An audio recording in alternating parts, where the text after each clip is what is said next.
wanted to talk on. Yeah. So we'll start with a small prayer and then go for today's talk.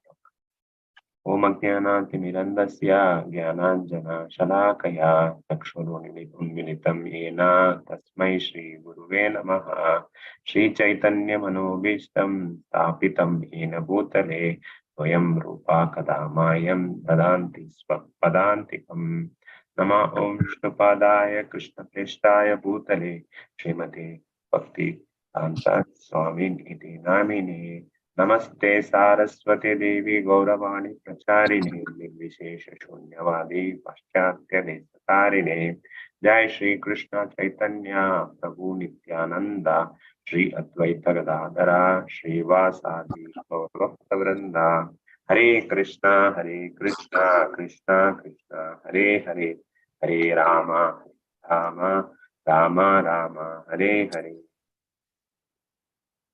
Hare Krishna. So just we were talking about the appearance day of Chaitanya Mahaprabhu. Chaitanya Mahaprabhu की appearance day के बारे में बात कर रहे थे. तो चैतन्य महाप्रभु की जो अवतार है वो उसे बोलते हैं कि वो बहुत ही गुप्त अवतार है. स्पेशली इन साउथ इंडिया में जब चैतन्य महाप्रभु के बारे में बोलते हैं तो लोग को उतना पता नहीं होता है कि चैतन्य महाप्रभु स्वयं कृष्ण है. So sometimes they become very surprised and they ask, we have heard only Kalki avatar. So did Lord appear before this? So they don't agree sometimes also. So then sometimes we give some examples also, like how Lord is so merciful and how he has taken this Mahavadanyaya. He's so merciful. He has come here to deliver the Patita Pavan. So just I wanted to make one story remembering this, a nice story about Akbar and Birbal. This story tells how Lord actually comes. Sometimes people become surprised, like they ask this question: if your Krishna is Bhagavan, then why he needs to come every time? Like why he has to personally come? He can send his assistants or he can send his servants. So this Akbar and Birbal story gives this Birbal gives this nice example. This story gives a nice example of why Lord actually comes personally to deliver us. So why Chaitanya Mahaprabhu came personally to deliver us. So in this story, once like in the meeting between Akbar and Birbal, so Akbar once asks the same question. Like he asked why your Lord actually is coming, why is your Lord is appearing every time. So he's Supreme Lord. No, he can actually, by his own arrangement, he has a lot of servants, right? He can send his servants and actually ensure that he need not come. He can send his servants and take care of his devotees. No, why he personally need to come? So at that time, Birbal kept quiet, and then he wanted to give him appropriate answer to Akbar so that he can realize.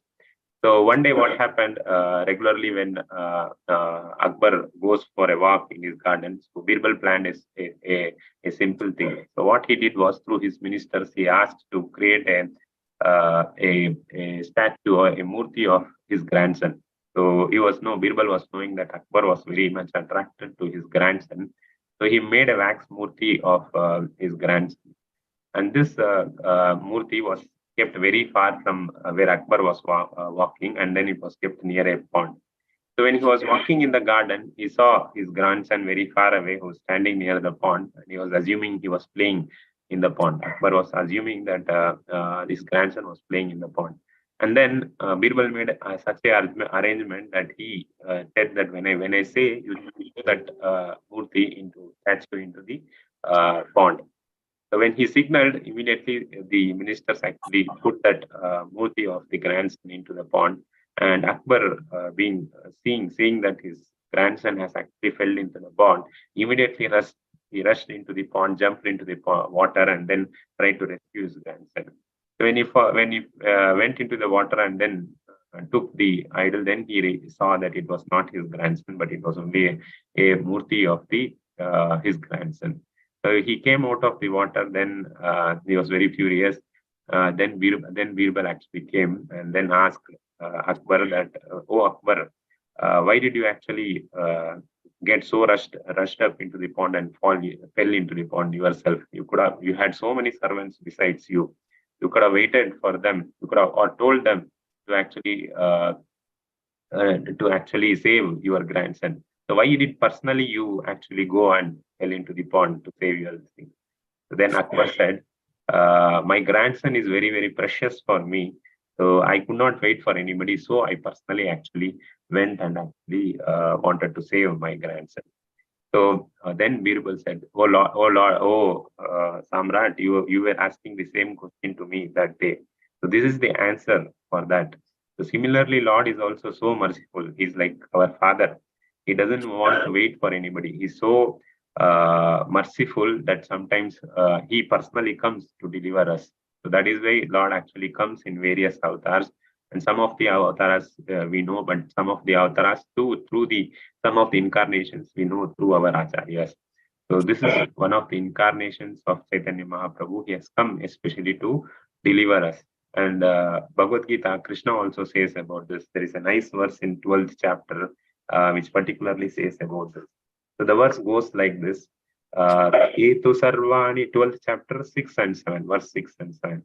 So it says, Etu sarvani karmani mai sanyasa matpara ananyenaiva yogena mam dhyayanta upasate tesham aham samudrata mrityu samsara sagarat bhavami nachirat partha mai avasheshita chetasam. So here if you see in this verse, there are two important things.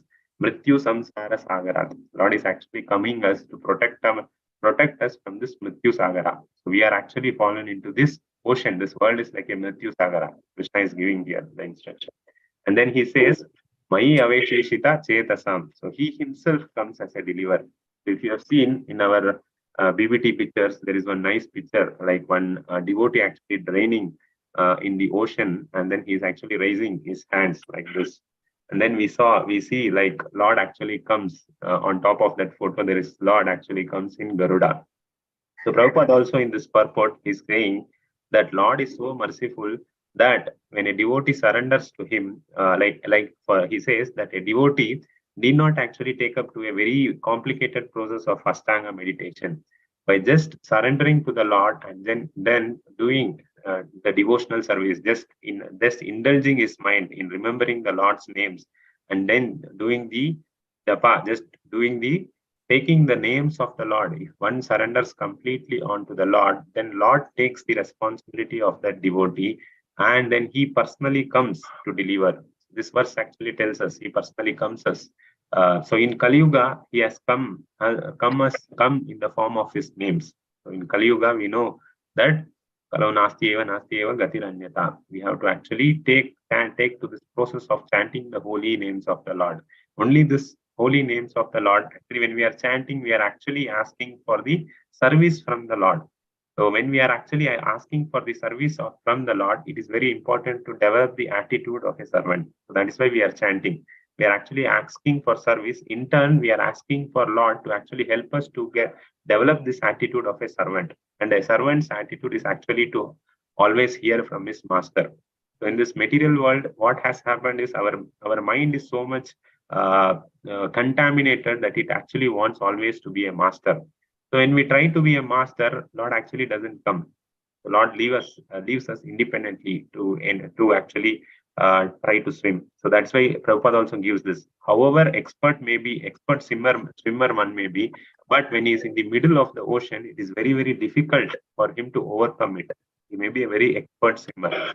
When a devotee understands that he may be very expert, but it's not possible for him actually to surpass this material ocean, then he actually completely surrenders. So he lifts his hand, both hands, and then surrenders to the Lord. So when we chant, we actually surrender with an attitude that I am not able to actually pass out of this material ocean.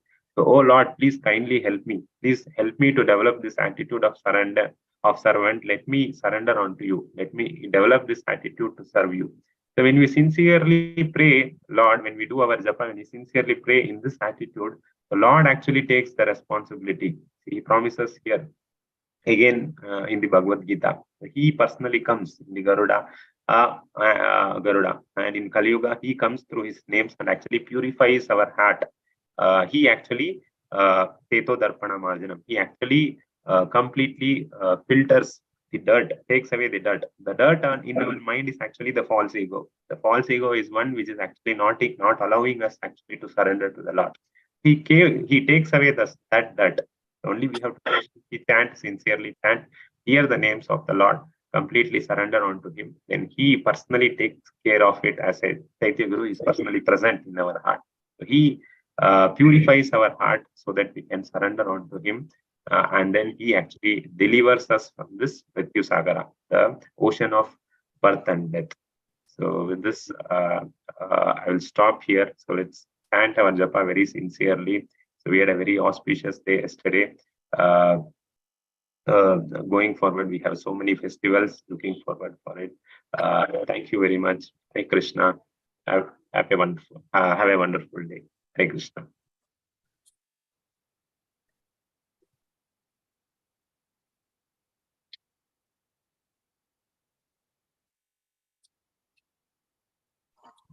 Hare Krishna, thank you, Prabhuji, for such a nice explanation about Krishna's, Lord Chaitanya Mahaprabhu's appearance